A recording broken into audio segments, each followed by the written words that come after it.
Bonjour Isolis, bienvenue dans Tonalité de femme. Alors tout d'abord, quel est votre premier petit plaisir quand les beaux jours arrivent et que vous ne travaillez pas sur Paris?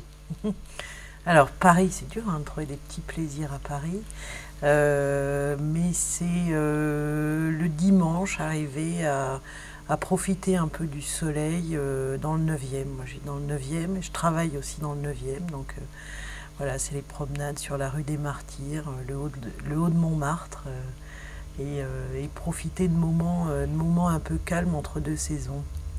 Isolis, vous êtes sur le point d'intégrer le conseil d'administration du groupe Pinot Printemps Redoute. Alors, au-delà de l'immense et passionnant défi qui vous attend, qu'est-ce qui vous réjouit le plus? Vivre cette aventure et continuer à apprendre ou participer à cette avancée de la parité homme-femme à des postes clés? Alors, c'est intéressant, oui, de participer à cette avancée de la parité, même si je pense qu'elle est, voilà, la diversité est porteuse d'efficacité, donc ça me paraît assez naturel. Enfin, je pense qu'on ne peut être que volontariste sur cet élément-là. Ensuite, participer à ce conseil d'administration, c'est évidemment une magnifique occasion d'apprendre, de voir comment fonctionne un groupe de cette taille, aussi international, dans des activités extrêmement diverses, et puis aussi de comprendre les méthodes, comment fonctionne un conseil d'administration, et puis j'espère être capable d'apporter de l'énergie et j'espère quelques idées.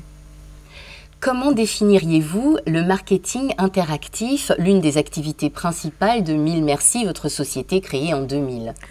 Alors, le marketing interactif, c'est vraiment accompagner les annonceurs qui souhaitent trouver de nouveaux clients et les fidéliser sur les médias interactifs que sont Internet et le mobile, peut-être demain l'iPad si ça a le succès de l'iPhone. Donc, vraiment, comment les accompagner pour comprendre et aller chercher et fidéliser des nouveaux clients grâce à ces médias qui ont des codes différents des médias traditionnels et aussi des outils de marketing relationnel traditionnels que peuvent être le téléphone ou le face-à-face. Donc on est dans finalement des objectifs assez classiques de conquête de clients et de fidélisation, mais avec des moyens très innovants et des moyens de relation avec ses clients et ses prospects extrêmement innovants et différents. Isolis, vous avez une grande expérience dans le média en ligne. À votre avis, à quelle hauteur cet outil sera-t-il présent dans le quotidien de nos enfants devenus adultes? Est-ce que vous pensez qu'il prendra le pas sur la communication orale, le partage au quotidien, ou bien sommes-nous à l'heure actuelle à un pic qui se régulera naturellement afin de redonner sa place à des modes de communication plus traditionnels? Alors, il y a la partie mode de communication interpersonnelle et ensuite la partie média. Moi, ce que je connais, ce sur quoi j'opère, c'est la partie média. Sur les médias, clairement, en termes d'usage, je pense qu'on n'est pas à un pic, mais au début. Si on regarde par rapport à la télévision, par exemple, ou la presse écrite, sur les moins de 35 ans, aujourd'hui, Internet devant la télévision en termes de temps passé à utiliser ce média. Donc on est sur une tendance qui va être en croissance et je pense qu'il va continuer à croître au profit des médias interactifs que sont Internet et le mobile. Pour ce qui est de la communication interpersonnelle, je pense que vous faites référence à des choses comme Facebook par exemple. Ça, je saurais pas vous dire. Je pense que les consommateurs ont des usages qui dépassent complètement les prévisions qu'on pouvait faire. Si on prend l'iPhone par exemple, le téléchargement d'applications, qui est clairement un nouvel usage, dépasse toutes les prévisions qu'on pouvait en faire. Et donc là, c'est à nous de comprendre les usages des consommateurs, je pense, plutôt que d'essayer d'imaginer ce qu'ils seront. Parce que les consommateurs sont excessivement innovants dans leurs usages et surtout ont une vitesse d'adaptation aux nouveaux médias, aux nouveaux outils qui est de plus en plus rapide. Donc, vraiment dans la partie média, je pense qu'on est au début. Dans la partie communication interpersonnelle, il y aura d'autres innovations après Facebook. Et je ne sais pas comment l'équilibre se fera. En tout cas, une chose est certaine, c'est que ce sont les consommateurs qui décideront de cet équilibre et qui aucun équilibre ne peut leur être imposé, sûrement contrairement à avant. Isolisse, confiez-nous l'un de vos secrets pour concilier votre rôle de maman à celui de chef d'entreprise. Oula, des secrets, je sais pas.